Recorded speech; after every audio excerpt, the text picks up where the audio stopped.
السلام علیکم ورحمۃ اللہ وبرکاتہ۔ قاری صفدر آفیشیل آپ سب لوگوں کی خدمت میں حاضر ہے۔ دوستو، آج کی اس ویڈیو میں نے ایک نیا سلسلہ سٹارٹ کیا ہے۔ چونکہ میں اپنے چینل پہ اکثر وظائف بھی ڈالتا رہتا ہوں اور خوابوں کی تعبیر بھی کافی لانگ ٹائم سے ڈال رہا ہوں۔ اب میں نے سوچا کہ کچھ نیو اپنے چینل پہ بیان کروں تاکہ آپ لوگوں کو فائدہ کثیرہ ہو انشاءاللہ۔ تو میں نے ایک سلسلہ سٹارٹ کیا جس میں آپ لوگوں کو موضوع احادیث، من گھڑت جو احادیث ہیں جو نبی علیہ الصلوۃ والسلام کی ذات اقدس کی طرف لوگوں نے مطلب کہ بغیر کسی تحقیق کے منسوب کر دی ہیں، کیونکہ نبی علیہ الصلوۃ والسلام کی ذات اقدس کے بارے میں جھوٹ بولنا، جو بات نبی علیہ الصلوۃ والسلام کی ذات اقدس سے نہیں ارشاد فرمائی، اور ہم اگر اس کو اس طریقے سے لوگوں کے سامنے ڈسکرائب کریں گے کہ وہ نبی علیہ الصلوۃ والسلام کی ذات اقدس کا قول مبارک ہے یا حدیث مبارک ہے، تو ڈیفینیٹلی مسلمان تو نبی علیہ الصلوۃ والسلام کی ذات اقدس کے ایک ایک لیٹر پہ اور ایک ایک لفظ پہ اور ایک ایک بات پہ مر مٹنے کے لیے ریڈی رہتا ہے۔ تو چونکہ آج کل فتنوں کا دور ہے، انٹرنیٹ کا دور ہے، سوشل میڈیا ہے، ہر بندہ اپنے آپ کو عالم ہی سمجھ بیٹھا ہے۔ میں نے بہت سارا ایسا مواد دیکھا ہے یوٹیوب پہ، سوشل میڈیا پہ، کہ جہاں پہ لوگوں نے اپنی طرف سے مطلب کوئی بھی کال نقل کرنے کے بعد اینڈ میں کسی بھی بک کا نام لکھ دیتے ہیں بنا کسی حوالے کے، اور ایسے ہی اینڈ میں کسی بھی کال کے اینڈ میں لکھ دیتے ہیں حضرت علی رضی اللہ عنہ۔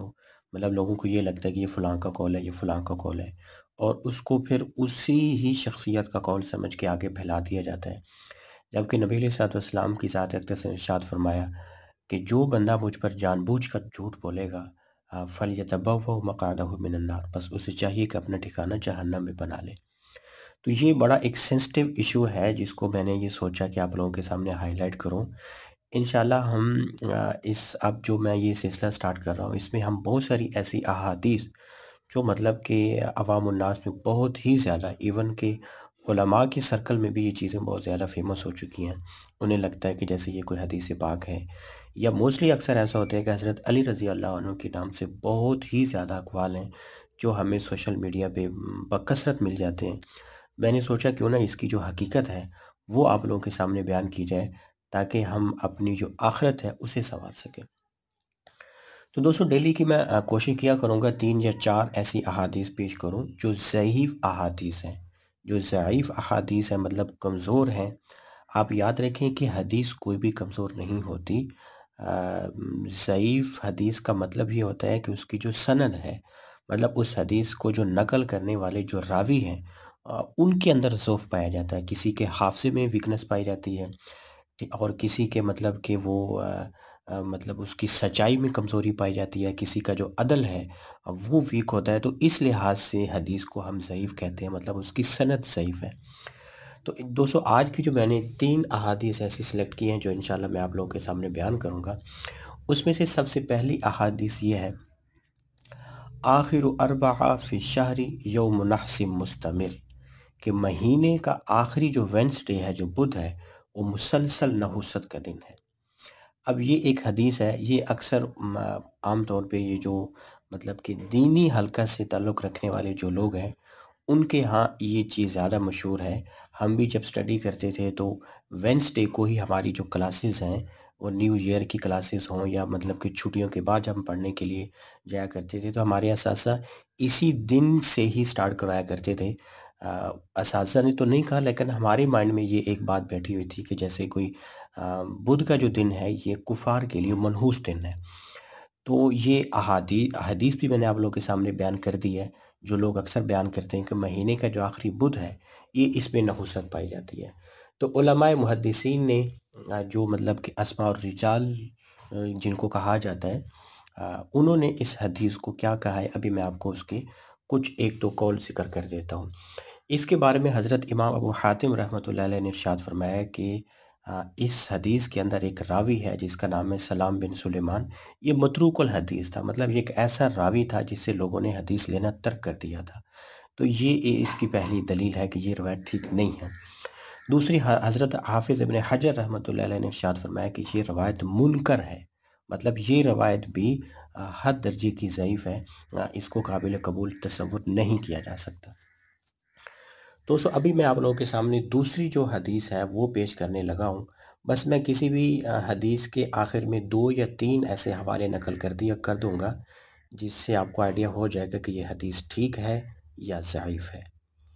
ابھی ہم انشاءاللہ دوسری حدیث پڑھنے لگے، آپ ذرا دھیان سے سنیے گا، جس میں یہ حدیث جو ہے نا یہ نقل کی کہ الہدایہ مع فتح القدیر یہ کتاب ہے، وہاں پہ یہ حدیث نقل کی گئی ہے۔ یہ میں آپ کو ایک دفعہ پڑھ کے سنا دیتا ہوں۔ آخر جنازت صلاح رسول اللہ صلی اللہ علیہ وسلم کبر علیہ اربعا، کہ رسول اللہ صلی اللہ علیہ وسلم نے جو آخری جنازہ پڑھایا تھا اس میں آپ نے 4 تکبیریں پڑھی تھی۔ تو دوستو یہ جو روایت ابھی میں نے آپ لوگوں کے سامنے بیان کی ہے، یہ بہت ساری اسناد سے اس حدیث کو نقل کیا گیا ہے۔ اس کے بارے میں علماء اسماء الرجال کیا فرماتے ہیں کہ اس کے روات کے بارے میں ایک اس میں راوی ہے جس کو کہا جاتا ہے کہ محمد بن معاویہ، اس کے بارے میں حضرت امام احمد رحمۃ اللہ علیہ ارشاد فرماتے ہیں یہ جھوٹ بولا کرتا تھا، اس کی روایات موضوع منقرض ہوتی ہے۔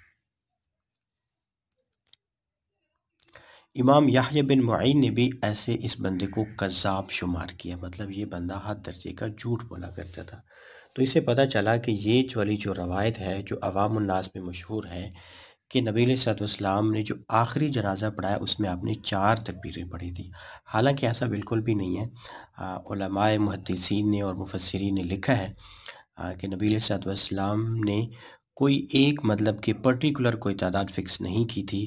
5 دفعہ مطلب کہ تکبیر بھی ثابت ہے، 4 دفعہ بھی ثابت ہے، ایون ایک روایت میں 9 دفعہ بھی ثابت ہے۔ تو یہ روایت بھی علماء محدثین کے نزدیک بالکل بھی ٹھیک نہیں ہے۔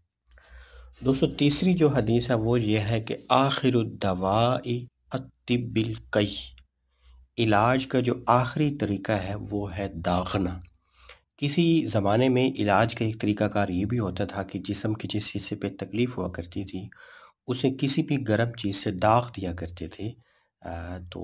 کسی مطلب کہ ایسی روایت گھڑنے والے بندے نے اس کو حدیث بنا کر لوگوں کے سامنے پیش کر دیا۔ تو یہ اکثر مطلب کہ یہ جو ابھی ترکی جو ڈرامہ چلا ہے پچھلے کچھ دنوں میں عبدالغازی کے نام سے، اس میں آپ دیکھ سکتے ہیں اس میں آسانی سے کہ جب انہیں کوئی زخم ہوتا تھا تلوار کا تو وہ اسی کو داغ دیا کرتے تھے، مطلب آگ سے گرم کر کے کسی بھی سلاخ کو تو وہ اپنے اسی جگہ پہ لگایا کرتے تھے۔ تو یہ کسی نے اس کو حدیث بنا کر پیش کر دیا کہ علاج کا جو آخری طریقہ ہے وہ داغنا ہے، حالانکہ ایسی بات بالکل بھی نہیں ہے۔ علماء محدثین نے مفسرین نے اس کے بارے میں ضرور کلام کیا اور فرمایا کہ یہ بالکل بے اصل روایت ہے جس کی کوئی جڑ اور کوئی سند نہیں ہے، یہ بالکل بھی ٹھیک نہیں ہے۔ ایک تو اور بھی قول آپ لوگوں کے سامنے بیان کر دیتا ہوں جس کے بارے میں اس حدیث کے جو روات ہیں وہ موضوع قسم کی ہیں۔ بعض محدثین نے لکھا ہے کہ یہ موضوع روایت مطلب خود سے گھڑی گئی ہے۔ اس کے جو روایت ہیں اس کے بارے میں علماء محدثین نے لکھا ہے کہ وہ اس کے اندر رافضی راوی ہیں، رافضی مطلب کہ جن کے اندر رفض پایا جاتا ہے، جس کو ہم آج کل کی زبان میں جو رافضی جسے کہتے ہیں وہی لوگ مراد ہیں اس سے۔ موضوع اور من گھڑت اور رافضی قسم کے جو راوی تھے انہوں نے اس حدیث کو گھڑا اور اس کو حدیث بیان کر پیش کر دیا۔ حضرت علامہ ابن نمیر رحمۃ اللہ علیہ ارشاد فرماتے ہیں کہ یہ اس میں کچھ راوی ایسے ہیں جو بہت جھوٹے قسم کے تھے، جھوٹے تھے۔ دوستو یہ میری آج کی ویڈیو تھی جس میں نے آپ لوگوں کے سامنے صرف 3 روایتیں ایسی پیش کی ہیں۔ ایک تو یہ کہ مہینے کا جو آخری دن ہے وہ مہینے کا جو آخری بدھ ہے وہ نحوست ہے اس میں، اور دوسرا یہ ہے کہ علاج کا جو آخری طریقہ کار ہے وہ داغنا ہے، اور تیسری روایت میں نے یہ بیان کیا ہے کہ نبی علیہ الصلوۃ والسلام نے آخری جو نماز جنازہ پڑھی اس میں انہوں نے نبی علیہ السلام نے 4 تکبیریں ارشاد فرمائی۔ تو انشاءاللہ اگلی کچھ ویڈیوز میں اور کچھ مطلب کہ ایسی من گھڑت اور موضوع قسم کی حدیث لے کے آپ سب کے سامنے پیش ہوں گا تاکہ آپ لوگوں کو حقیقت کا پتہ چلے اور ہم اپنے عقیدے کو